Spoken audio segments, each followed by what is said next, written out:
Si t'es parti trop loin pour qu'on se revoie, que t'es disparu ou que tu sois à l'autre bout de la terre, ici aujourd'hui, je te dirai à peu près ça, Les idées germent, on en prend de la graine. Ceux qui vivent de la guerre n'ont toujours pas la faire. Si on avait pu enterrer que nos vies de garçons, nos potes, nos parents feraient tous toujours partager leurs projets, leurs passions, leurs expériences. Ouais, ils avaient souvent raison, le coq s'est changé en poulet. Tous les matins je l'entends gueuler, ceux qui voulaient que ça marche sont souvent partis au galop puis en fumée. Nous ont laissé des yeux rouges, des amis dans le blues. Nous ont laissé des yeux rouges et des amis dans le blues. Si toi aussi t'es parti trop loin pour qu'on se revoie, si toi t'es parti trop loin pour qu'on se revoie, ici aujourd'hui je te dirai à peu près ça. Si toi t'es parti trop loin pour qu'on se revoie, je te dirai à peu près ça.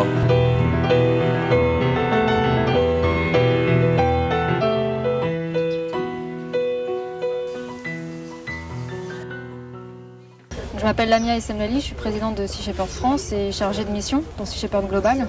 Je suis française, je suis d'origine marocaine, je connais bien l'Afrique et c'est une région du monde qui me tient beaucoup à cœur. Je sais qu'aujourd'hui c'est en Afrique de l'Ouest qu'il y a le plus de pêche illégale au monde, donc c'est vraiment un endroit où il faut être pour Sea Shepherd. Le message de notre campagne, c'est que l'Afrique n'a pas besoin de charité, elle a besoin de justice. The main reason to be here is to give a hand to these countries that they have no any kind of coast guard or water police, no? So they won't be able to patrol and protect their waters. This is the reason to come here, no? To help them to protect and save the wildlife in the ocean and fight against these illegal activities of these poachers around the world. And they come to these poor countries just because they know they can come to these poor countries and nobody's going to tell nothing, you know. So we really need to chase these guys, you know, these poachers, and to give a hand to these governments, you know, in order to make the first step forward, you know, for Sea Shepherd. This is the first ever anti-poacher Sea Shepherd vessel in West Africa, and I hope it's not going to be the last one.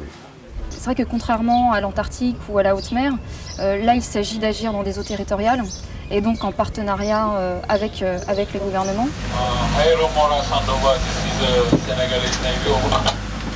So we're going to have 2 officers from the Minister of Fishery on board.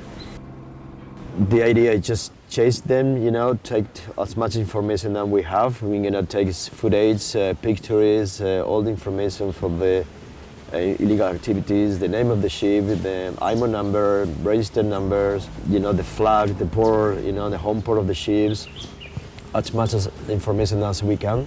We cannot go further than that at the moment. We really come here to support them and to do the best we can do.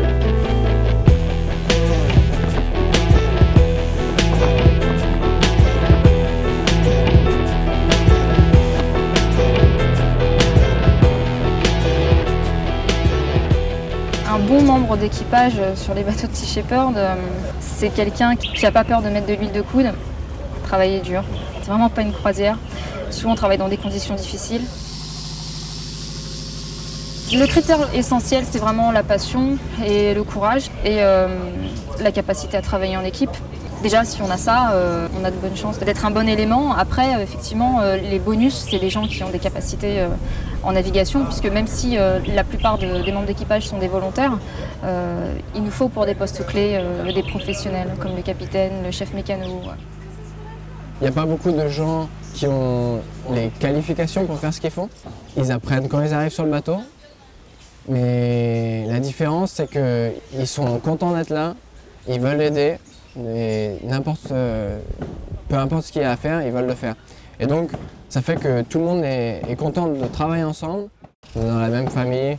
Et donc, quand on se sent bien dans sa famille, on n'a pas envie de partir. So since joining Sea Shepherd, it's difficult being on the ships for long periods of time. You know, in 3 years, I will have only been home for 3 months in that time. And, you know, in that time, you miss weddings for friends, I've missed the 2 nephews being born from my brothers, you miss birthdays, Christmases, and these are all sacrifices that we make, but what keeps me going is I have a lot of support from friends and family back home, but one thing Sea Shepherd has, it has evidence of change. It has evidence from the campaigns we do. We have evidence that the lives that we save, the thousands of lives that we save by doing what we're doing. J'espère qu'on va pouvoir faire quelque chose pour les gens qui sont ici. les aider à avoir une vie meilleure et plus juste.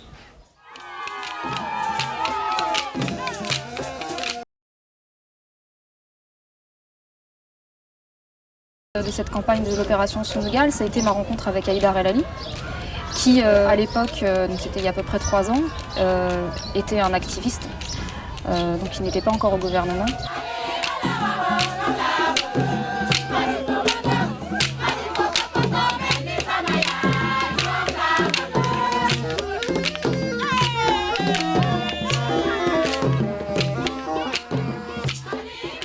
Si on le laisse travailler, je ne dis pas les pêcheurs, mais les Sénégalais, ils vont très contents de lui.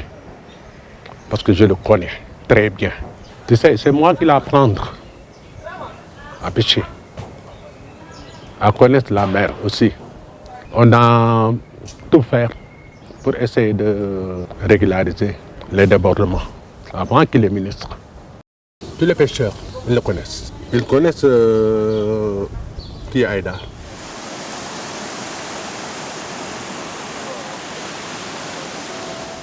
Je te dirai à peu près ça, je te dirai à peu près ça. Qu'on est que des silhouettes, qui si on se parle plus et que ça emballe sur le net. Que l'égalité c'est toujours mort comme d'être en bas de survette devant un club en vogue. Qu'en fait on fête une bougie de plus comme on roule un dernier joint sous un abribus avec peu d'illusions dans les yeux. Je te dirai aussi qu'on pense à ce parti aux cieux, pas seulement en versant du poison au sol, que la vie est douce.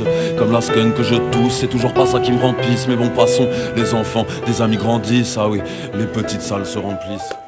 On a besoin beaucoup de soutien pour notre gouvernement, pour qu'il vienne surveiller notre côte maritime, en même temps pour aider les citoyens ici au bord de mer, quoi.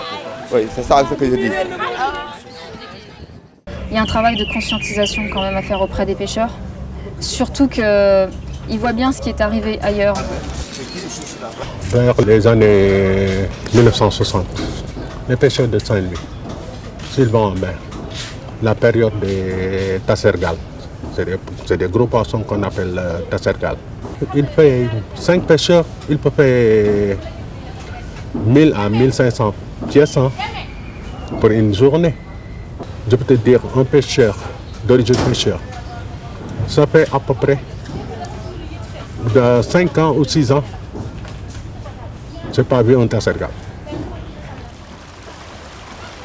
Pour vous donner un exemple, le bateau qui a été arraisonné, il fait à peu près 250 jours de marée.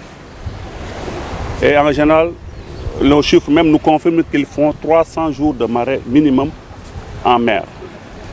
Et sur ces marées, ils pêchent environ 150 à 200 tonnes par jour. Et ce qui se passe, c'est que ces bateaux sont constamment en mer parce qu'ils ont des bateaux ramasseurs. Eux, ils ne font que pêcher et les bateaux ramasseurs récupèrent ces produits pour les transformer en haute mer. Ce qui fait qu'ils sont constamment dans nos eaux à piller les ressources, alors que les populations à terre sont affamées.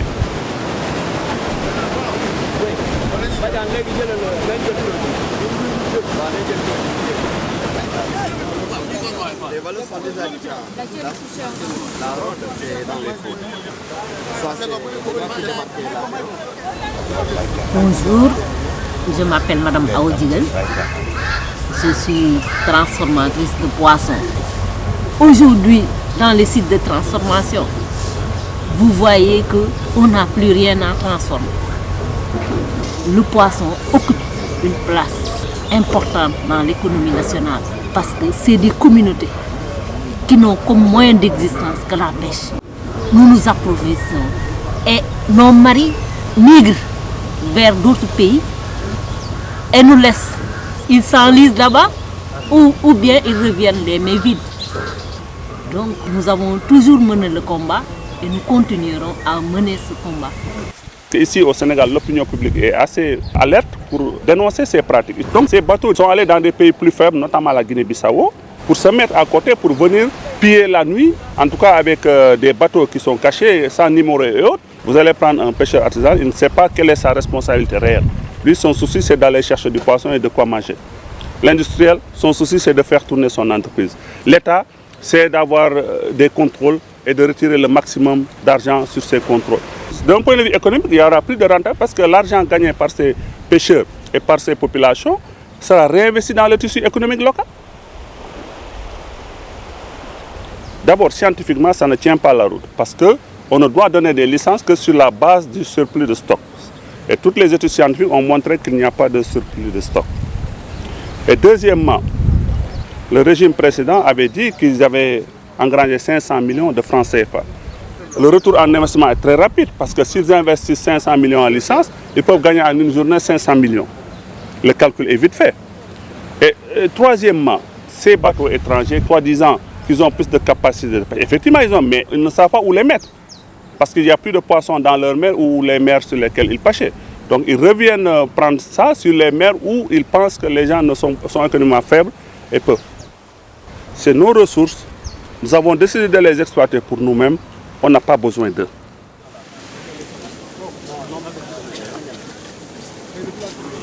Ils augmentent leur capacité de pêche, ils augmentent la taille des pirogues, ils augmentent le nombre de pirogues, ils débarquent plus et ils ont le sentiment qu'il y a plus de poissons. Alors qu'en fait, non, ils augmentent la capacité de pêche. Donc c'est normal qu'il y ait plus de poissons pendant un temps. C'est le cycle normal. On augmente la capacité de pêche, il y a plus de débarquements et à un moment donné, on atteint un seuil qui fait que malgré l'augmentation de la capacité de pêche, le débarquement continue à chuter. C'est exactement le scénario qui s'est passé dans le nord et le problème c'est que là dans le sud, ils se dirigent droit vers ça et en même temps, ça ne les empêche pas de faire la même chose.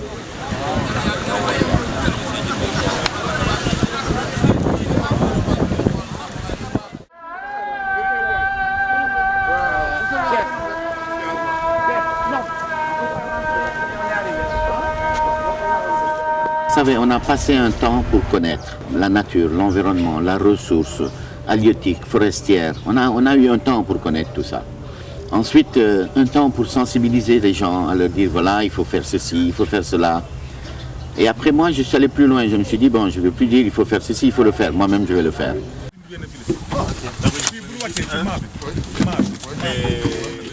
Bonjour les amis plongeurs. Bonjour tous ceux qui aiment et protègent la mer et l'environnement en général. Comme tous les ans, l'Océanium, pendant un mois, va nettoyer les fonds marins de ces filets perdus qui continuent à pêcher et à dégrader les fonds marins.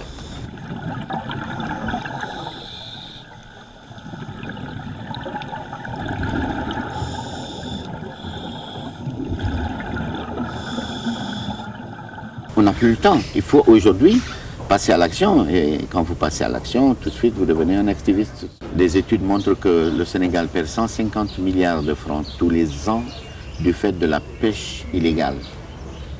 150 milliards de francs, c'est 10 fois le budget du ministère de la Pêche. 10 fois. J'ai eu le souci de faire appel à des structures, des ONG, des gens qui sont dans l'action, pas dans la théorie, ni dans les séminaires, ni dans le blabla. Donc il me fallait des gens qui agissent et c'est pour ça que j'ai fait appel à Sea Shepherd.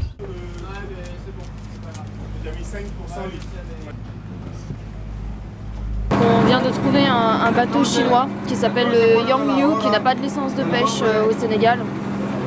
Il n'était pas en train de pêcher, donc c'est un chalutier, il n'était pas en train de pêcher, par contre dès qu'il nous a vus, il a changé de cap et il s'est mis à accélérer très rapidement, ce qui est un peu bizarre.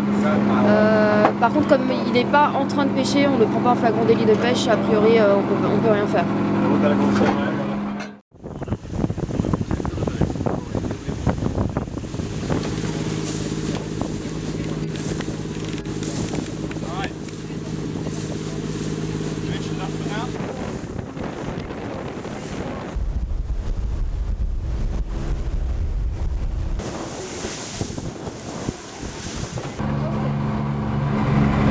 Rondouin, High Road, copy.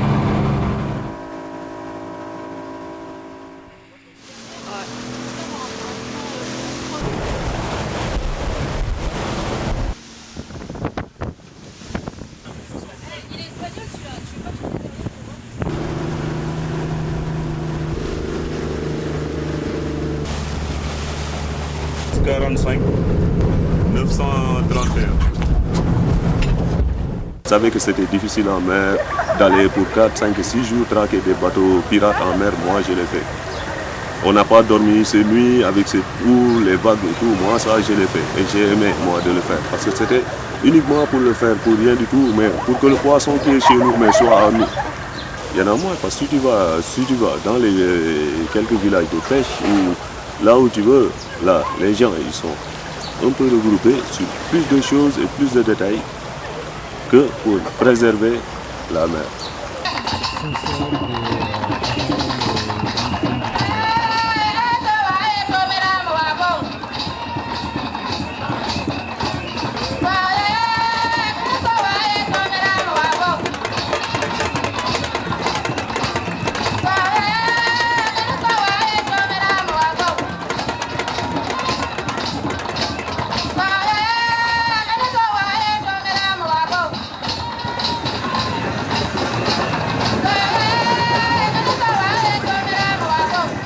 Mesdames et messieurs,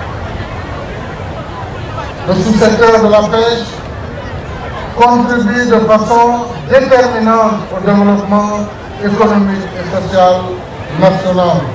Avec une consommation par capita de 26 kg par an et par personne, se situant au-dessus de la moyenne mondiale, donc appelé le centenaire, était au cœur de mes préoccupations.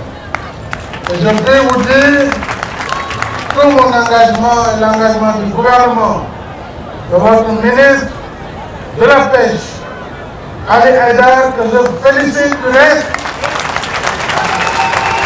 pour son engagement, son courage et sa détermination à protéger nos ressources halieutiques.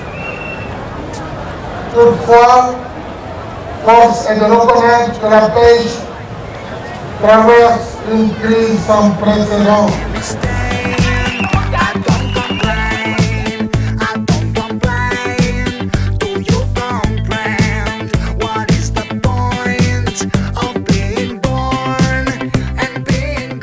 Moi, je suis issu de Rufisque, de père, de mère, et nous n'avons que la mer. Les enfants ne connaissent que la mer.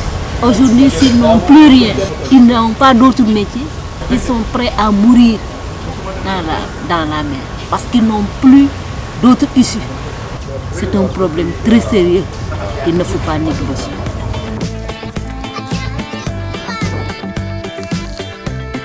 Non, moi je mange pas de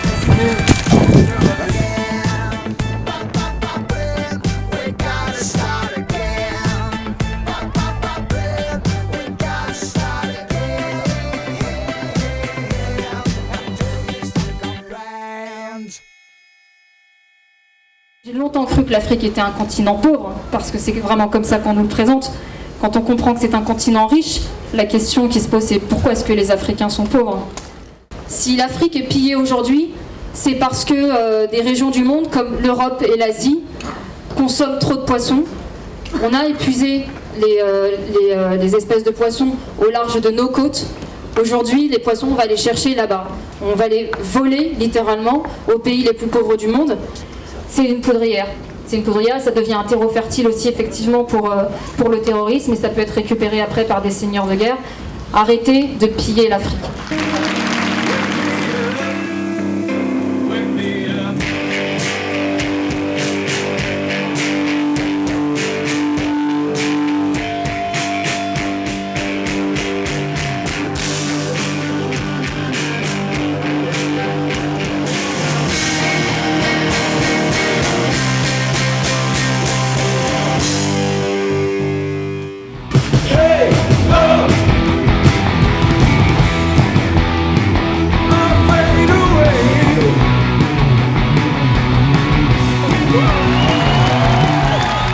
There are three things that we need to save our oceans, and those are passion, courage, and imagination. We cannot expect governments to solve these problems. Governments cause problems. Problems are solved by individuals, passionate individuals and groups around the world. Non-government organizations are the power that changes the world.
C'est la 3e mission aux îles Féroé à laquelle je participe.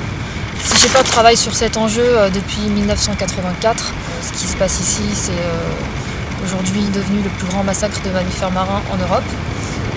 C'est en moyenne entre 800 et 1500 dauphins qui sont tués chaque année, avec un pic pendant la saison estivale. C'est la raison pour laquelle on essaye de couvrir toute la période de juin à octobre. L'île, c'est fermé, déjà on est enclavé. On a peu d'images de l'extérieur, on n'a pas les moyens de voyager comme sur un continent. On peut se déplacer d'un pays à un autre, d'une culture à une autre. Je pense que c'est ce manque qui fait qu'on reste fermé. Donc il faut bouger, il faut voyager, il faut s'ouvrir au monde. Nous, on essaye de leur expliquer notre point de vue et on fait surtout passer le message qu'on n'est pas contre eux, qu'on veut faire évoluer les consciences. On a eu des tueurs de baleines, on en a un qui passe depuis hier, il dit ce qu'il a à dire, mais il nous écoute aussi, donc c'est intéressant. Cette mission est assez particulière dans le sens où, contrairement aux autres campagnes de Sea Shepherd, on ne s'oppose pas à une industrie baleinière ou à un petit groupe restreint de pêcheurs ou à un gouvernement. On est en confrontation avec une tradition locale qui implique potentiellement beaucoup de gens. One more thing. We were talking about taking all the what you can buy in the shop, all the meat. You know that we import it from other countries, almost everything of it. And have you noticed the prices compared to other countries around us? Do you know how much it costs to import all the meat to the Faroe Islands? One kind of meat we have, or two kinds. We have the sheep also, but one of them is the grind. That's what we have here nationally. All the other we have to pay other countries to get in.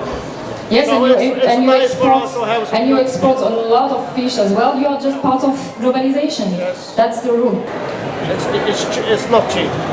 No, it's not. But the standard of living here is quite high. Where is your leader? Oh, the Captain Powhatan? Yes. He's in France right now. Is it true that he's wanted for murder in Costa Rica? Well, I don't think he would have entered France as freely as he did if he was wanted for murder. Come to the Paris himself. Well, because he knows if he was taken by the Paris police, we would send him to Costa Rica. But this is not true. We'd hang the bastard. Un important déploiement de militaires ici. En particulier, il y a eu un renfort par rapport à Sea Shepherd. Je pense qu'ils sont essentiellement là pour tenter de garantir que les choses ne dégénèrent pas. Je pense pas qu'ils soient foncièrement présents pour attaquer Sea Shepherd, mais par contre, très certainement, en tout cas pour nous empêcher d'intervenir si jamais on tentait de le faire. Ils prennent la situation assez au sérieux. Bon, si je me mets à leur place, je peux comprendre. We all gonna stay very connected, and this is really important. We need to make sure that we can reach each other very quickly. Donc, à mi-campagne, on a déjà eu 2 tentatives de grind. Une première, alors que les gobies ont été repérés dans un fjord. Donc pour nous, c'est le pire des scénarios parce que ça nous laisse très peu de temps pour intervenir. Vous y êtes en combien de temps? Une quinzaine de minutes. Au moment qu'on commence à mettre les ailes, on doit ce qui nous a beaucoup aidé, c'est la météo, qui était vraiment très très mauvaise. Et les Féringiens qui avaient annoncé le grind l'ont annulé pour le reporter au lendemain, parce que les petits bateaux ne voulaient pas sortir. Donc nous on est sortis, on a rejoint les gobies, on les a fait sortir du fjord. Donc, ce qui a rendu furieux le grind foreman local, le chef de chasse, qui a considéré qu'on avait fait fuir ses gobies. La deuxième tentative de grind qu'il y a eu, c'était il y a une petite semaine. C'est des globicéphales qui ont été repérés depuis le ferry qui rallie l'île du Sud à l'île du Nord. Des bateaux sont sortis, les gens étaient déjà sur les plages avec des crochets et des cordes. Les routes étaient bloquées, donc le grind était imminent. Là encore, les conditions de mer étaient assez difficiles. Ouais, je vais essayer de sortir vivant déjà. no ferries boats at the scene because the weather was simply too bad, and the current and wind. But later that day I understood that 2 Sea Shepherd boats were at the scenery, and we were really scared about what would happen. The situation was, for us, was quite a little critical. To maybe explain a little bit how bad we saw the situation for the boats up there was that the president for the Whaling Association said that he didn't sleep all night, and he prayed for that the boat will arrive. And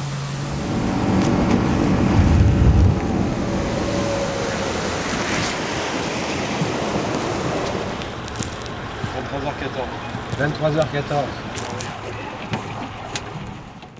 And our teams successfully drove the whales further out to sea, and so hopefully if they don't come back in close to shore, they'll be safe. I think this is what actually saved the whales. Yesterday, when we came here in the big seas and the heavy wind, I got wet feet, so I bought new boots.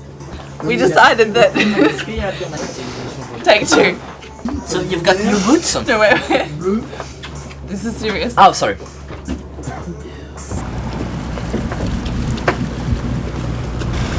La marine était sur place avec ses Zodiacs, la frégate. Bon, tout le monde était prêt pour nous. This is funny. This is really funny.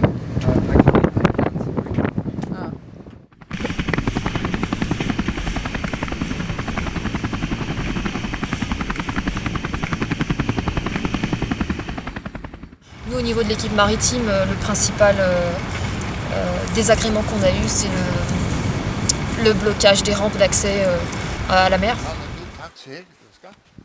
Et depuis, on est obligé de garder les bateaux en mer tout le temps parce qu'on ne peut pas prendre le risque de se retrouver bloqué à terre s'il y a une alerte au grid. The mayor gave you the orders to block this public slipway so that Sea Shepherd can't use it. I don't know if it's because of Sea Shepherd or not. We just came down here. All we wanted to do was to put our boat into the water using the slipway, which we were believing was a public slipway. And then we had a problem with some of the people here. They drove their cars in front of the slipway to block us, and they told us that we couldn't do that. Now the slipway is closed for repairs. Hopefully we'll find an open slipway somewhere on this island. With a truck.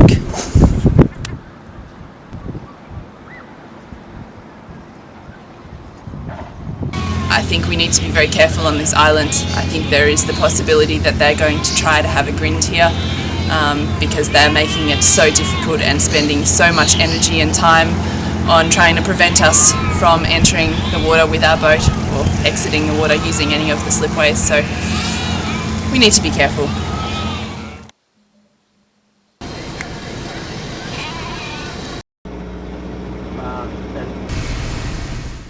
So we are in Valba. This is the place where they killed white-sided dolphins last year, a large pod, I think almost 500, and they've blocked this slipway too. So, but we just saw a seal and it's really cute, so that's good. There is some marine life still alive on this island. Yeah!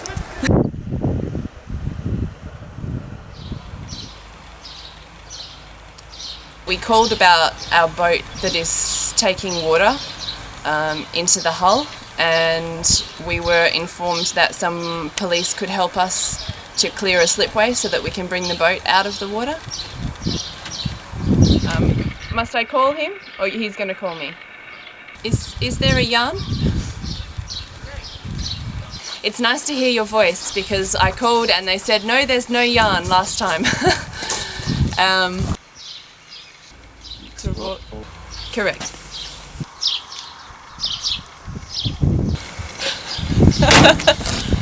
And he just hung up on me. Hello, Crystal speaking. So you're saying that we can use the slipway to take the boat out of the water. You don't have any time to stay while we inspect it, and then you can't guarantee that we can use it to put the boat back. Okay, you're telling me we have access to take the boat up, and then you'll decide after that. That's...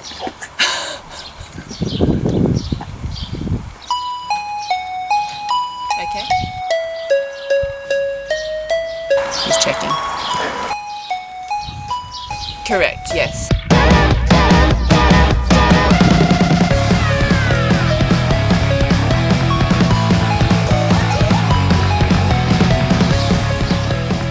So, I love this place.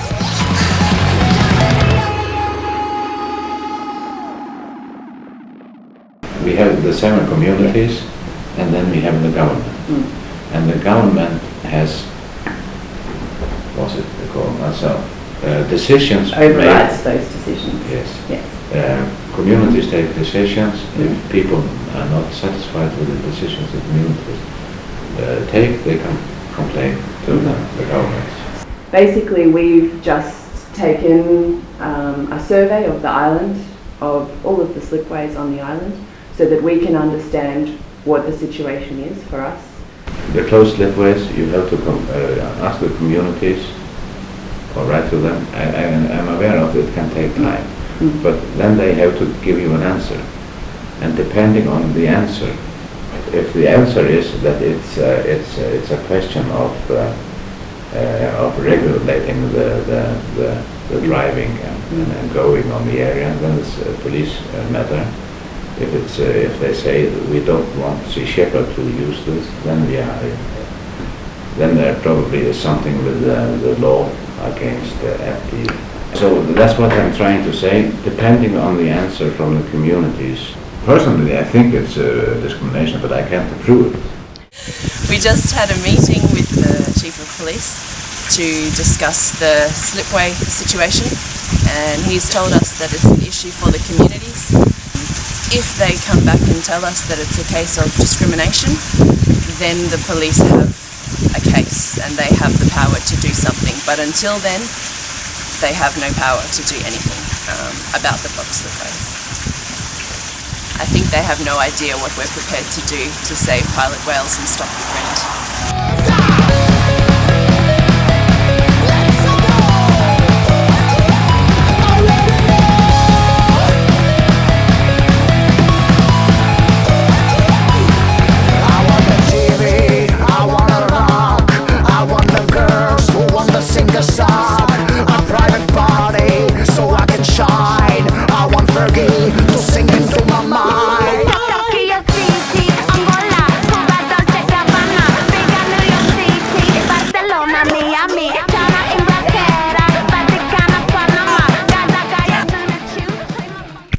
Okay, thank you. Okay, bye. Thanks for nothing. We may or may not have the right to make a statement depending on how the local police feel about the situation. Wow. Gotta love this country.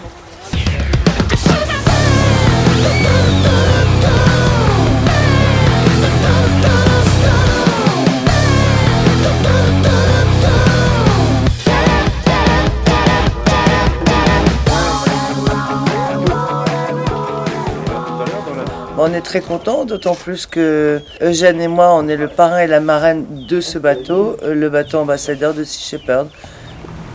C'est super parce que déjà on est sur le bateau, premièrement, et deuxièmement on vient d'en voir 2 autres qui font partie de la flottille Sea Shepherd, et voilà, ça fait tellement plaisir de voir tous ces marins et tous ces militants.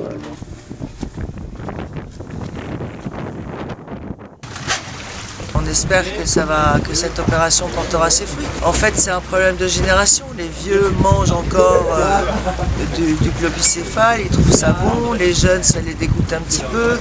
Les jeunes sont conscients aussi du problème que ces poissons sont pourris de mercure et autres métaux lourds. Donc, je crois qu'il y a un problème de génération surtout. Et le jour où il y aura peut-être 10% de la population qui aura pris conscience que les baleines sont nos amis, peut-être que ça va basculer dans la non-violence vis-à-vis des globicéphales et autres cétacés. Moi je dis toujours aux gamins quand je leur parle de la sauvegarde de la planète et des océans, ne faites surtout pas comme vos couillons de parents. Regardez l'état dans lequel ils vous ont laissé la planète et les océans. Les équipages ont l'air super motivés, de s'entendre bien, il y a une bonne ambiance. 3, 2, 1...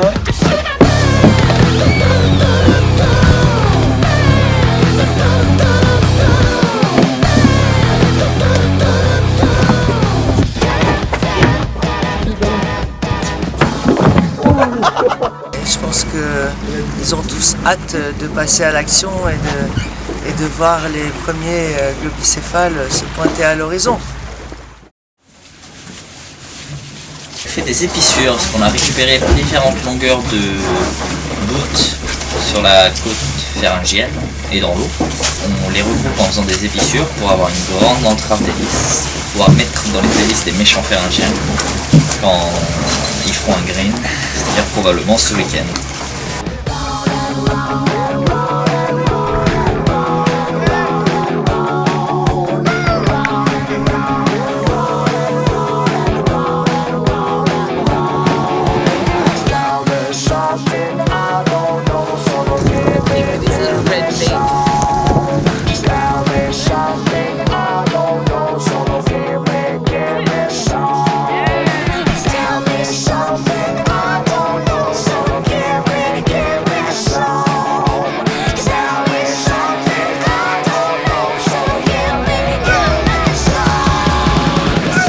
Alors, comment on mange ici?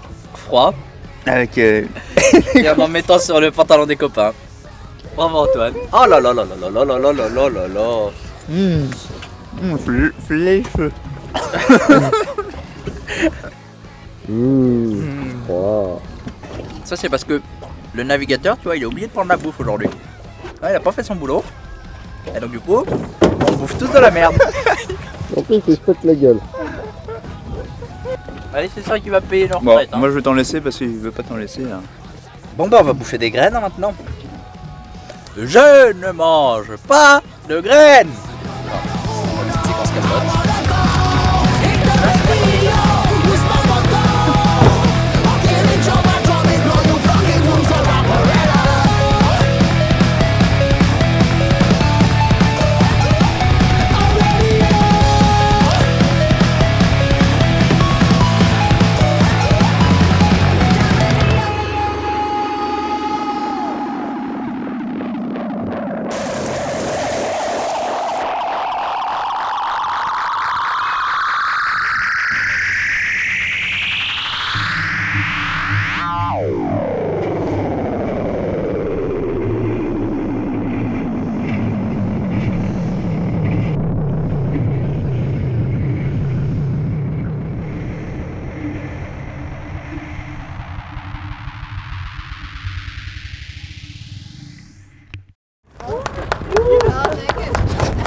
Hier, on était en patrouille sur l'eau avec les 3 bateaux.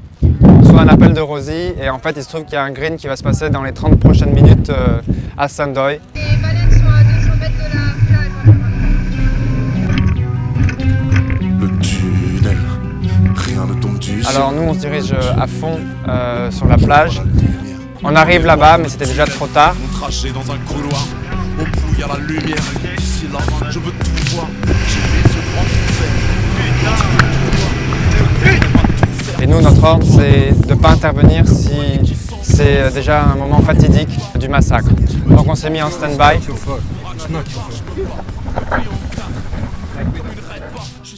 We decided that the best thing to do would be to try and capture some photographs and footage of the slaughter of the whales so that we could try and expose it internationally. Et c'est à ce moment-là, avec les 3 bateaux, qu'on a voulu prendre des images, on s'est trop rapproché de la zone et les militaires nous ont interceptés.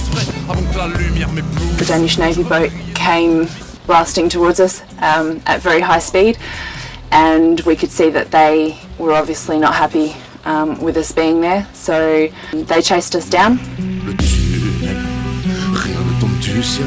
Le tunnel, au bout, je vois la lumière. Ce que je donne à tes oreilles fait passer par mes prunelles. Les autoroutes de la pensée. Non, moi j'ai pris le tunnel. Si on sait jamais où t'es, quand c'est tout dead, permets-moi de tomber.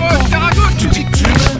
They used several pretty aggressive tactics, for example, ramming us side on, causing large volumes of water to wash over the boat. They basically pushed us up against the rock wall, or forced us to drive what would have been into the rock wall. So obviously then I stopped the boat and they boarded the vessel.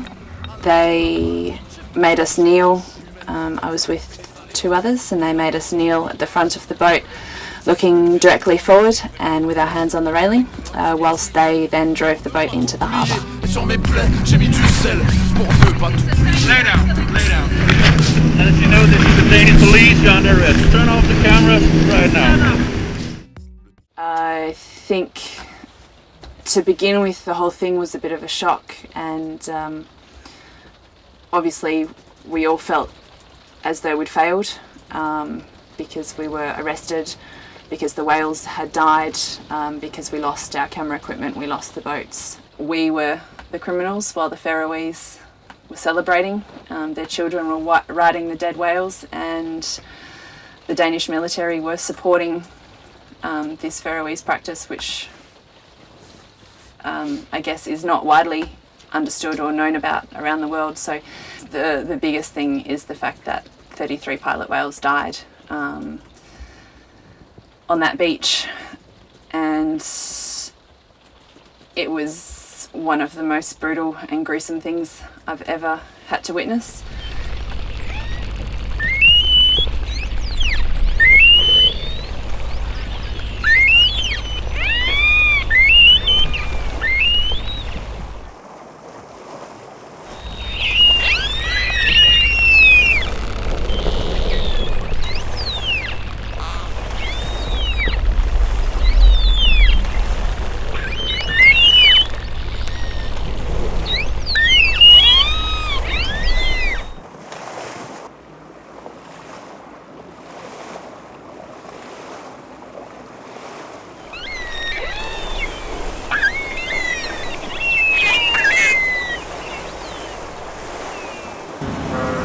On est à l'heure actuelle à Honfleur, en Normandie. On a fait une étape ici pour se préparer à entrer sur la Seine aujourd'hui. On va essayer de passer notre première écluse dans la journée. Et le but est d'être à Paris pour dimanche.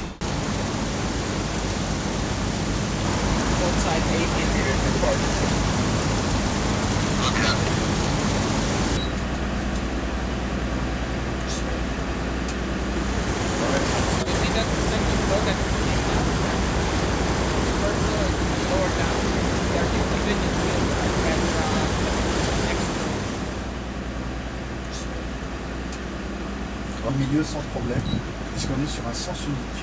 Okay, now we can say in the middle because we are on the one way.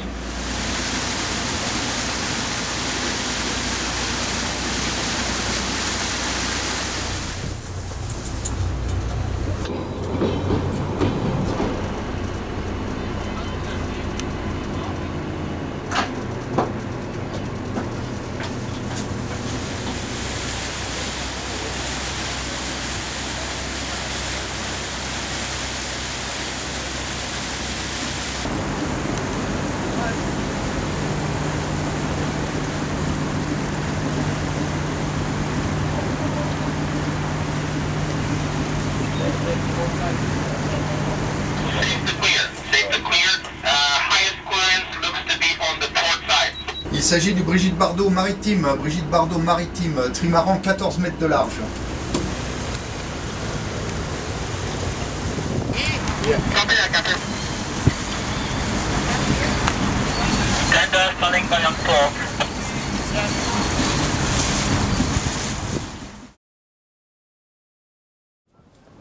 Finalement, Sea Shepherd a été chassé du Sénégal, toi tu as été débarqué du ministère, Quelle est la situation à l'heure actuelle avec ton successeur, notamment au ministère de la Pêche?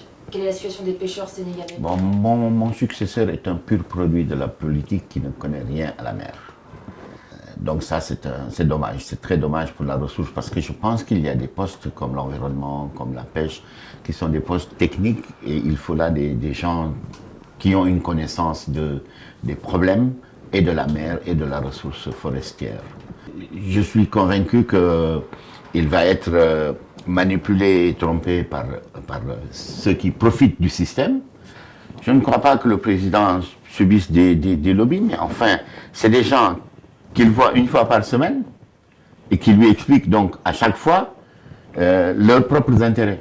Alors au bout d'un moment, vous savez, il finit par croire que c'est eux qui ont raison, alors qu'en réalité, ils ont complètement tort. On a empêché Sea Shepherd de patrouiller parce que, justement, vous touchez les intérêts directs. Sea Shepherd touche les intérêts directs de ces lobbies. Vous savez, avant 2006, le Sénégal avait des accords de pêche avec l'Union européenne. Cela s'est arrêté en 2006, mais les navires européens ne sont pas rentrés au pays, ils sont restés au Sénégal et ont monté des sociétés fictives, des sociétés qui avaient écran au Sénégal, mais qui exportaient 100% de leurs ressources vers l'Europe et qui ne payaient plus de taxes, de redevances, puisqu'ils étaient devenus sénégalais. Je suis allé à Bruxelles, on a négocié des accords, tout le monde a dénoncé ces accords. Mais qui a dénoncé ces accords? Le GAIPS, qui touchait en 2011 190 € par tonne débarquée. C'était une manne financière pour eux. Ils ont dénoncé cela. Comment ils l'ont dénoncé? Ils ont activé Greenpeace Sénégal, qui a montré dans les télévisions nationales des bateaux russes, des bateaux étrangers en train de pêcher le petit pélagique, alors que le petit pélagique n'était pas concerné par les accords. Et ils ont dit, le Sénégal renoue avec les accords de pêche, ce qui était un gros mensonge. Le monde est dirigé aujourd'hui par la finance. Ils ont inventé l'argent, ils nous font courir derrière du matin au soir, pendant ce temps, eux, ils s'occupent du monde, et ils le pillent. Quand on est ministre, on a un levier de l'administration qu'on peut activer. Le fait d'avoir arraisonné le Oleg Neidanov et le capitaine Bogomolov et Manu Militari, de les avoir accompagnés jusque dans le port de Sénégal, mais ça ne s'est jamais vu. C'était une première. Le fait qu'il ait payé 1 million d'euros d'amende, c'est une première. Le fait qu'ils me disent, j'ai l'argent pour payer, je suis d'accord de payer, je paye où? Je lui dis, mais comment tu faisais avant? Il me dit, on me désignait quelqu'un, je lui donnais l'argent. Je fais appeler mon responsable de la surveillance, qui est, bon, un militaire bien sûr, en poste depuis 8 ans. Je lui dis, accompagnez monsieur pour qu'il paye au trésor. Vous savez ce qu'il me dit? C'est où le trésor? 8 ans au poste. Il n'a jamais payé 1000 francs au trésor. C'est la situation que j'ai trouvée, donc je l'ai combattue. Bien sûr, c'est pas quelque chose qui va changer rapidement parce que le pouvoir de l'argent est trop puissant. Ceux qui détiennent les leviers de la finance ont des lobbies et font prendre des décisions qui dérèglent le système de durabilité de l'exploitation de notre planète. Ces changements climatiques que nous connaissons actuellement, qui sont des dérèglements phénoménaux d'augmentation de température de l'eau, c'est sûr que si avec cela, il y a un effort de pêche trop important, un pillage de nos ressources organisé par des lobbies, par la pêche industrielle, c'est sûr que cela peut mener à des mouvements de révolte assez importants. Mais d'abord en interne, parce que les gens ils vont d'abord avoir faim. Et après, ils vont se retourner vers ceux qui pillent leurs ressources. Et je pense que ça peut ne pas être bon. La planète est menacée, on le dit, on l'a répété, tout le monde le dit, on va droit au mur et on ne fait pas grand-chose. Je crois qu'il faut que cette prise de conscience soit plus grande encore et que des gens au niveau individuel prennent conscience que le changement passera par nous, par notre comportement, par nos gestes et par nos décisions. Oh! Il y a des plongeurs! On a des plongeurs juste là! Quoi, le petit Zodiac là-bas? Le pavillon, ouais. On va appeler les flics, on va voir si c'est la loi. Ça s'est jamais vu! 14 juillet, mais t'es malade! On travaille toute l'année pour venir, tu vas me casser les couilles!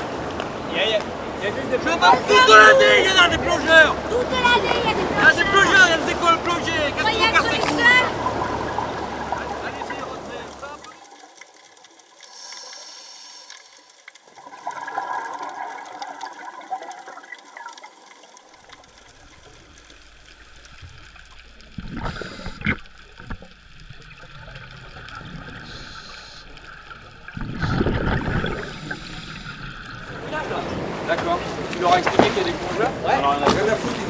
Ouais, mais on va aller faire la police sans arrêt, ça va être ça. Vous y retournez là, tous les vieux.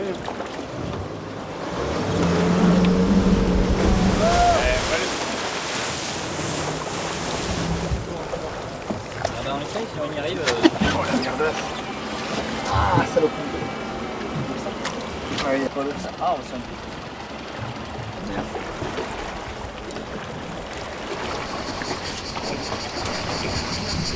Je m'appelle Eva, je fais partie de Sea Shepherd. Je suis bénévole sur toute la mission Mare Nostrum en tant que cuisinière, végane, comme tous les bateaux de Sea Shepherd.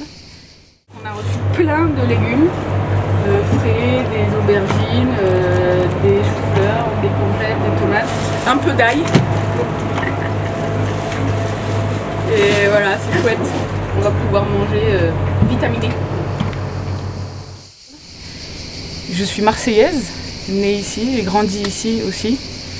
Ici, c'est un endroit où j'aime beaucoup venir parce que c'est une nature sauvage, encore préservée. Quand on vient, il n'y a que nous, les calanques et les cigales.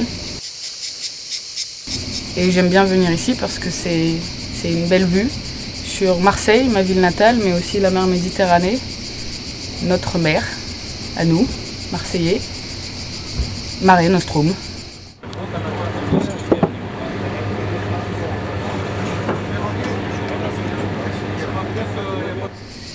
Donc c'est ma première mission officielle avec Sea Shepherd. J'ai déjà été volontaire à terre pendant 2 ans dans le groupe local de Paris. Et depuis que je suis enfant, j'ai envie de protéger la mer, les dauphins évidemment quand j'étais petite fille, mais pas que. Je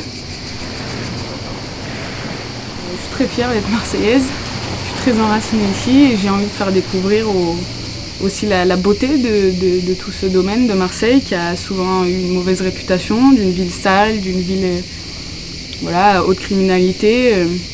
Marseille c'est aussi ça. Et c'est en France et c'est hyper important pour moi de protéger cette nature-là dans laquelle on a grandi, où j'ai grandi avec mes amis et dans lesquelles mon neveu, mes futurs enfants et les futurs enfants de mes amis vont grandir. J'ai envie qu'ils connaissent les mêmes joies que nous, qu'ils puissent continuer à rire sur le rire des mouettes, à continuer de pouvoir voir des gobies sous l'eau avec les masques. Quand ils sont dans un bassin, et ben les sons, ça se percute contre le bassin et ça leur fait extrêmement mal à la tête. Noé est en train de nous faire un petit filet pour qu'on puisse remonter certaines charges. La première grosse plongée, on va essayer de remonter un maximum. J'ai déjà remonté quelques filets, quelques pneus, là ça va vraiment être quelque chose d'assez important. Ça fait quand même 2 jours qu'on est sur le site, donc c'est pas le temps de remonter un petit peu. Ouais, c'était celui-là.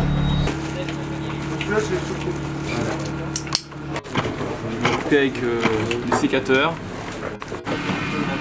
un autre couteau, utilisable d'une main également. Voilà.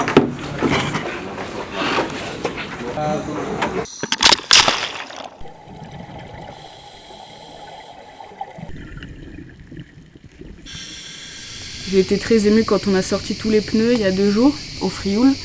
C'est des pneus que les plongeurs ont remontés juste là, en face des goudes, on a remonté des tonnes de pneus. J'étais triste et heureuse à la fois, parce que c'est le constat du fait que les hommes salissent terriblement, et émue et heureuse parce qu'il y en a d'autres qui sortent tout ça de l'eau. Voilà, quand certains polluent ou quand certains tuent, d'autres sauvent et nettoient. Je suis très fière de faire partie de ceux qui sauvent et qui nettoient. Richard Mérigeau, je suis le capitaine du bateau de Jean-Yves Terlin, affrété pour la campagne en Méditerranée par Sea Shepherd. C'est quoi être capitaine? Être capitaine, c'est être responsable de la vie de ton équipage et du matériel qu'on te confie. Pas de pavillon plongé, le pavillon alpha, donc j'en fais un. Alors on va avoir un peu de couture à faire, il faut tout savoir faire sur un bateau. Donc j'ai navigué dans le Pacifique, dans l'océan Indien, en mer Rouge, beaucoup dans l'Atlantique. Si on parle plastique, j'en ai vu beaucoup quand même traîner sur les flots. On va le faire passer au-dessus du bateau, mais ça va le... Bon là on est pas mal chargé en pneus et en plastique. Les plongeurs ont testé de tout réunir en un seul bloc. C'est un peu lourd, on fera peut-être différemment la prochaine fois. On se met au point, mais on a déjà du volume. Ouais, on a peut-être plus d'une tonne qui est suspendue au bateau sur le côté, à moitié immergée. Donc si on ne veut pas casser les bouts de remorque, on y va lentement à 2 nœuds 5 et on l'amène au frioul, là où on va déposer tous les déchets.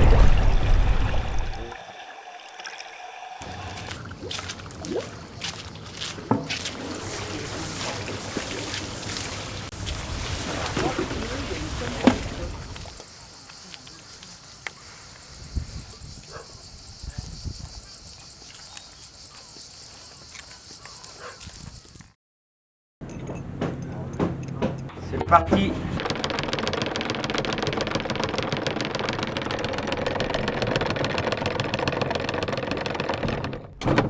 C'est bon.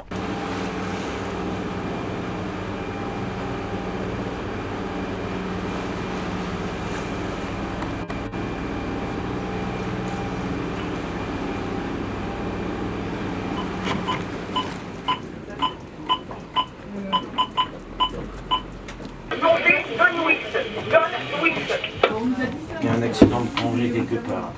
Dernière interview à bord de ce support de plongée reçu. Pour être un vrai marin, il faut de l'expérience. Donc ça vient progressivement. Il faut anticiper tout le temps. C'est apprendre tous les jours, on apprend tout le temps.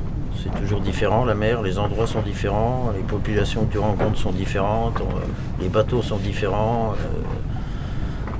Et c'est aussi beaucoup de rencontres avec tous les volontaires de Sea Shepherd. C'est des tas de rencontres intéressantes, des gens qui viennent de tous les milieux, c'est ça aussi, quoi. Et la première fois, on a mis ici, pour les essais, il y avait déjà un filet ici. J'ai rencontré des gens exceptionnels, oui, quand tu rencontres. Hein. Le parrain et la marraine de Columbus, quand il s'est mis aux couleurs de Sea Shepherd, c'était Florence Artaud et Eugène Riguidel qui nous ont rejoints pendant une semaine au Ferreux. Et quand tu rencontres des gens comme ça, oui, ça c'est des sacrées rencontres. Florence connaissait tout le monde. Elle nous a raconté pas mal d'aventures. Et la dernière aventure qu'elle souhaitait faire, c'était s'occuper un peu de l'écologie, de l'environnement, de la Méditerranée, pour la protection et surtout contre la pollution. Marseille avait la chance que ce soit quand même la deuxième ville de France, donc une très grande ville, mais avec aussi une disparité d'état d'esprit. Vous avez l'état d'esprit du centre-ville où c'est effervescent, où les gens travaillent. Et après, vous avez les extrêmes, en l'occurrence les extrêmes sud, puisque Florence était une amoureuse des petits ports de pêche. D'ailleurs, elle connaissait tout le monde, les pêcheurs, elle discutait souvent avec les pêcheurs parce que c'était une partie qui l'intéressait, ça touchait aussi la mer. Voilà, on a passé de bons moments, très très bons moments au territoire de Florence. D'ailleurs, ça nous manque.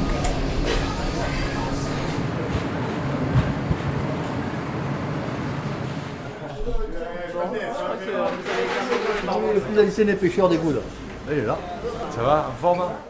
Quand tu es à l'Atlantique, quand tu es à la Méditerranée, quand tu es à l'océan Indien, quand tu es n'importe où, je suis persuadé que le stock de poissons il a diminué de 3 quarts. C'est normal. Tiens, la pêche, qui est depuis des années, je veux dire, c'est pas inévitable. Hein. Même que tu as une reproduction qui s'est faite toutes les années, pour la pollution et le reste, ça diminue. C'est encore autre chose, les bouts. C'est l'usine qui part regardant. C'est ça que tu parles. Qui se déverse dans la fosse. Ça, c'est les bouts rouges. C'est pas pareil. Tu veux le poisson rouge, il va te montrer les poissons comme ils deviennent. Voilà comme ils deviennent le poisson. C'est hallucinant. Il ne faut pas oublier une chose, les filles. C'est qu'ici, vous êtes à Marseille. Vous voyez ce que je veux dire? Je vois les femmes, je vous l'explique. Les politiques, c'est encore plus véreux que les véreux. Moi, je te le dis, j'ai pas peur de le dire et je l'aurais de figure. C'est un métier de passion déjà à la base. C'est le plus vieux métier du monde, je pense. Et qui est quand même en voie de disparition parce que les jeunes ne tiennent pas le coup, déjà. Parce que c'est beaucoup plus difficile qu'avant. Parce que la pêche, c'est pas ce que c'était il y a 30 ans, malheureusement. On va dire que j'ai toujours la même passion depuis 25 ans et je crois que c'est ce qui me tient, parce que c'est quand même difficile.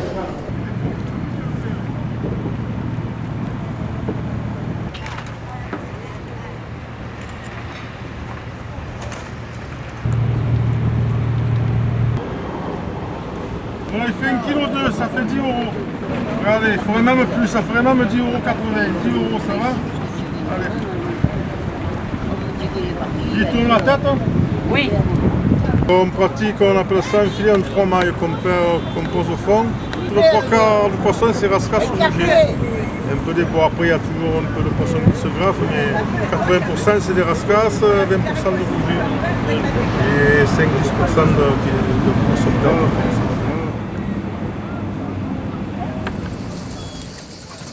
Allez-y, tirez. Putain, il est immense. Bon, on était peut-être un peu petit joueur sur les 300, non? Hein? Ça se trouve, on était petit joueur sur 300. Hein. C'est vrai? Ah, c'est grand là. Il en reste, hein, les gars. Hein. Vous arrêtez pas. Hein. On est à 5 km.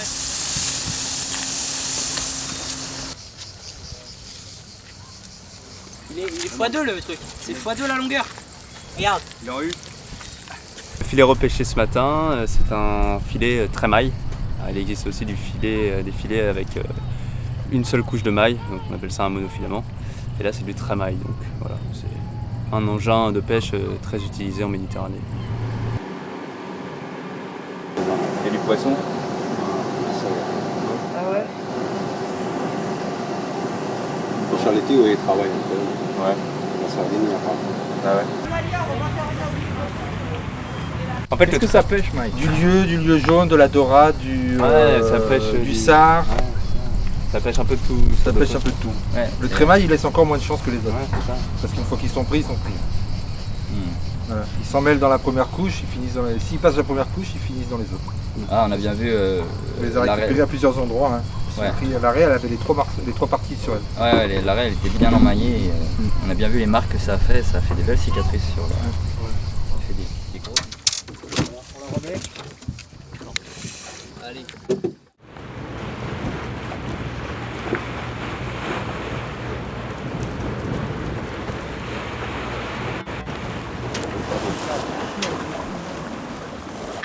On est passé à côté d'un fou. En se rapprochant, j'ai vu qu'il avait une ligne de pêche dans son plumage.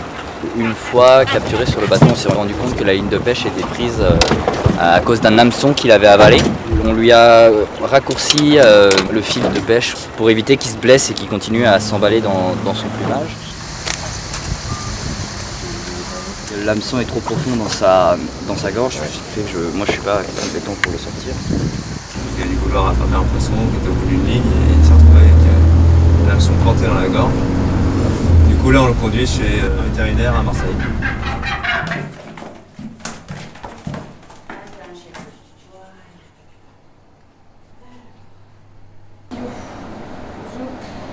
Allez, on va faire dodo. Eux, après examen, ont découvert que l'hameçon n'était pas dans sa gorge mais dans son thorax. Et donc c'était trop lourd pour eux, c'est une opération trop difficile pour eux, donc ils l'ont transféré sur un centre spécialisé pour les oiseaux marins. Et donc ce fou, c'est une autre victime collatérale en fait des engins de pêche qui sont abandonnés en mer.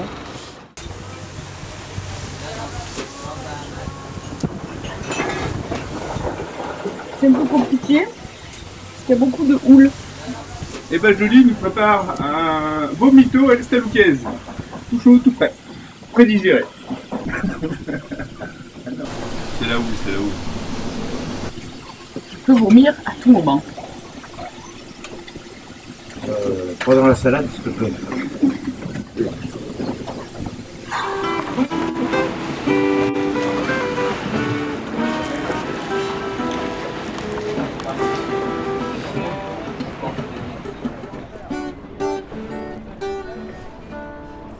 Attention, c'est pas de la plongée d'exploration, on part sur un filet, donc a priori c'est dangereux. Faites gaffe à vos équipements, faites pas traîner vos octopus parce que c'est super galère quand vous accrochez. Attention à ceux qui ont des palmes réglables dans les filets, les petites accroches sur les côtés, ça a tendance à bien s'accrocher dans les filets.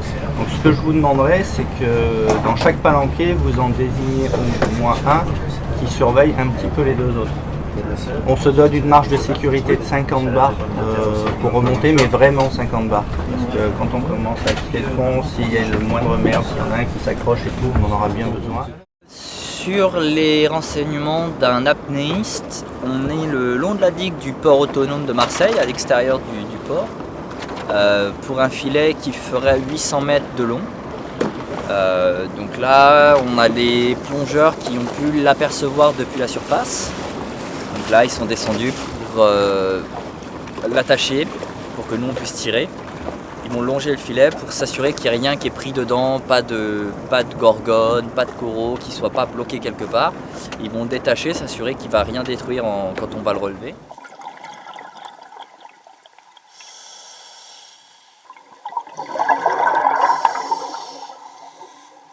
On regarde les images qui ont été filmées par Kamel ce matin. On voit les différentes techniques qu'utilisent les plongeurs sous l'eau pour travailler sur le filet. Tu vois, il y a quand même du maillage. Il n'est pas trop près du rocher. Non, il est à une centaine de mètres des rochers. Ça va. Non, parce que moi je suis en stand-by, ça va me déporter un peu quand je tire dessus. Ouais. Ok, j'arrive. Super. Vous vous rapprochez, on leur passe la glisse. Tu devrais pouvoir leur lancer direct là-bas.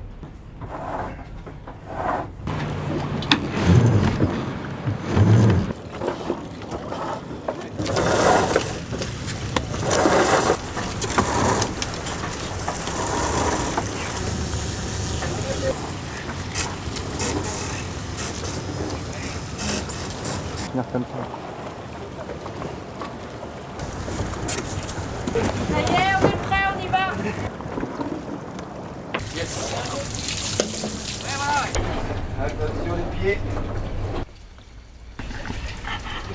800 mètres.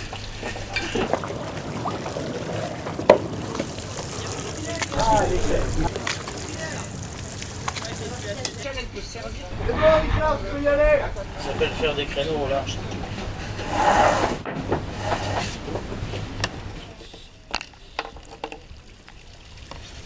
Ah. Oh yes. On y est arrivé. Et voici le bon. Bravo. Il y a quoi dans le filet là? On a trouvé une petite esque, une petite crevette et quelques petits coquillages. C'était pas un filet pêchant, mis à part des cailloux, il n'y a pas grand chose, surtout histoire de le retirer. C'est presque plus un détritus qu'un filet finalement. On a un long détritus.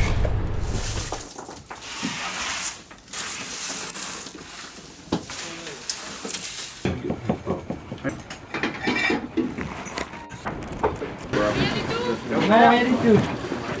Merci. Il y a beaucoup de ménagères de moins de 50 ans qui aimeraient bien être à ma place.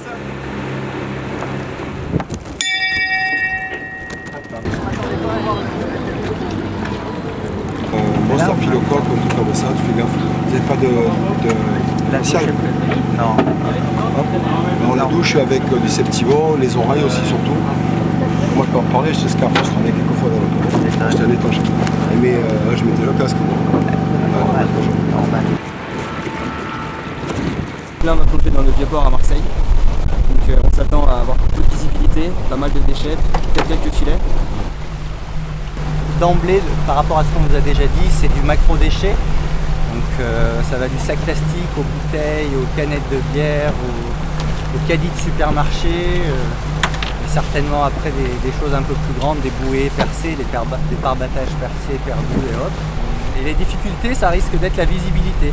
Surtout au bout du quai, il y a énormément de passages de gros bateaux, de ferries, de navettes, donc ça risque de se remuer la vase. Donc on va essayer d'être groupés et de faire au mieux pour la sécurité des plongeurs avant tout. Et niveau plongée justement, t'appréhendes pas trop d'être avec dans un port? Non, ça va aller. Puis c'est le Vieux-Port, donc c'est le plus beau port de France et le plus grand, le plus magnifique. MARSEI2LE est à la une. Je reconnais plus ma ville, je ne reconnais plus ma rue. Où est mon centre-ville, celui d'avant a disparu. QNQSCV à tous ces enfants de l'âge. À nos rues indomptées, génération du crapuche. Ma ville entière a sombré, soumise, ombrée pour en faire une belle ville de la Côte d'Azur. Marseille City en chantier, dernier coup de massue en faveur de leur modèle, des dossiers sous leur cocktail. Grotesque à l'heure où mes frères saluent pendant qu'ils construisent leurs hôtels. Plus belle est ma vie que dans vos têtes. Marseille reflète à notre insu. Petit délimange de longue peine au Beaumet ou à l'huile. Pour pas grand chose dorénavant on te fracture. Qu'est-ce qu'est devenu la Joliette après expulsion par centaines? Certainement parce qu'on aurait voulu où est passée la vie du bled. Paraît que ce temps est révolu, capitale de la culture européenne. Si c'était une blague, c'est sûr qu'on ne l'aurait pas cru. Marseille redessinée par Euromède, venu chambouler toute la culture de la ville. L'écart se creuse, ressent la fracture qui souffre. Marseille, capitale de la rupture. Capitale de la rupture. Capitale de la rupture. Trop peu sont opposés aux colons de la belle cité de Fossé. Tous leurs plans ne sont qu'à l'opposé de la tradition, de l'esprit de la ville millénaire qui a toujours rassemblé les communautés. Terre d'accueil ouvert à l'autre, rebelle au roi, terre d'asile des apôtres. Commence à la porte de l'Orient, élu capitale de la culture. MARSEI, 2LE est à la une. Qu'est-ce que c'est une décharge? Là c'est pareil mais slow. Apocalypse Now. C'est un désert de déchets. On voit pas 1 centimètre carré de fond, de sol. C'est pas boire. Nos rues se remplissent de tristesse. Un genre d'apartheid se dessine. Nos zones c'était pas que l'ivresse. La camaraderie, la vraie, la joie, y'avait pas de carabine. À l'âge limite cesse. Ici la jeunesse est en péril. Rien n'est fait pour elle et ça c'est vrai depuis des piges. Entassés dans des blocs, la celle ici c'est dans le gîte. Plus de place dans les réseaux donc ça tire dans le vif.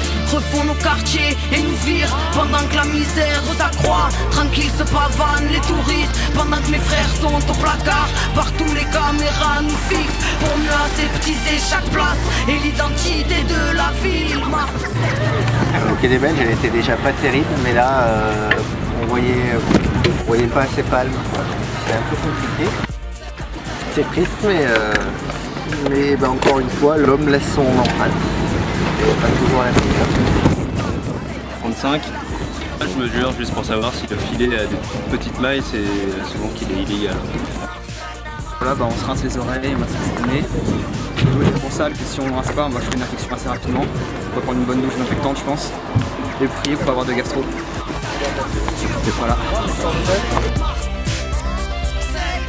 Il y a des vélos qui sont sortis, des containers et c'est inimaginable tout ce qu'on peut trouver ici et je trouve ça bien qu'il y ait des gens qui s'investissent.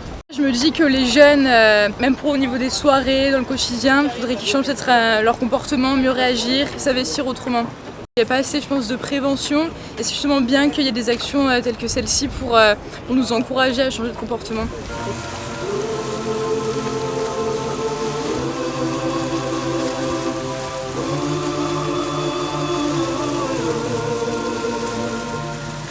La vie m'a dit, sèche tes larmes, le ciel ne se venge pas. Reste-toi, sois fort, tout le monde te changera. Accroche-toi à ta flamme et transmute la fable. Relève-toi vite à chaque fois que ce monde te fait un croche-patte. Ne cultive pas la haine ou elle te mangera. Guéris, car si tu es mal en toi-même, ce sera pareil autre part. Si tu cherches un coupable, regarde-toi dans la glace, ta réalité tu la fais. Ça fait 3 semaines qu'on est sur Marseille. Je ne sais pas si les gens à Marseille se rendent compte de la richesse que peut avoir la Méditerranée, qui est juste à leur porte. Je ne sais pas s'ils se rendent compte à quel point leurs actions à terre peuvent avoir un impact sur ce qui se passe dans l'eau. Ne banalise jamais, tout est unique, médite ça. Et si tu ne sais où aller, recueille-toi, le ciel te guidera. La vie m'a dit qu'elle était plus grande que tout ce que l'on croit. Abondante, on l'imagine austère. Elle m'a dit, ma puissance est en toi. Fais le vide et retrouve la paix, le vide et retrouve-toi. Lumière divine, oui, bien plus grande que tout ce que l'on voit. Enfant oublié. Premier jour, on savait pas trop vraiment comment s'y prendre, on n'avait pas vraiment l'habitude, mais là, les plongeurs commencent à devenir assez efficaces. Donc pour le reste de la mission, ça devrait bien se dérouler. Ce qui est intéressant, c'est que les plongeurs qui ont un peu plus d'expérience la communiquent aux nouveaux qui viennent, et puis c'est un petit peu une transmission des techniques, et puis chaque personne nouvelle qui vient apporte ses idées à elle. Et du coup, là, on commence à être bien rodé. C'est un chef plongeur satisfait. Ouais, un pseudo-chef plongeur très satisfait. On a fait tout le tour de la rade de Marseille. Maintenant, avec Columbus, on prend la mer pour arriver demain matin. Plutôt que de nuit, on va essayer d'aller un peu au large, voir si on voit des cétacés. Et puis aller le plus possible à la voile, tranquillement vers hier où les équipes à terre s'installeront que ce soir. Donc demain matin, on arrivera au port de Hyères. Lumière divine, oui, bien plus grande que tout ce que l'on voit. Enfant oublié de notre terre. Elle m'a dit, le soleil est en toi. Et tout tourne autour du soleil. La vie m'a dit, crois en toi, rien n'est impossible. Fuis l'orgueil, c'est par lui que les cœurs s'appauvrissent. Reste intègre, fille de la terre, mensonge ne sera jamais vérité. Même si des foules entières l'applaudissent. Parle vrai, pas comme tous ces mots qu'on a trop dit. Si tu n'ouvres pas ton cœur, comment veux-tu que la lumière s'introduise? Reste fidèle à tes convictions, aime sans condition. Elle m'a dit, pose-toi les bonnes questions. La vie m'a dit, toi seul connais tes rêves. Préserve-les car les dévoiler c'est risquer de les perdre. T'accroches à rien ici, pas tout est éphémère. Reste près de ton cœur même si tu passes par les ténèbres. Tout part de toi, ta réalité te reflète. Parce que l'on voit ce que l'on croit et que l'on est ce que l'on souhaite être. La vie m'a dit ose-moi, reconnais-toi en l'autre car l'autre est un autre toi. La vie m'a dit qu'elle était plus grande que tout ce que l'on croit. Abondant dans l'imagination.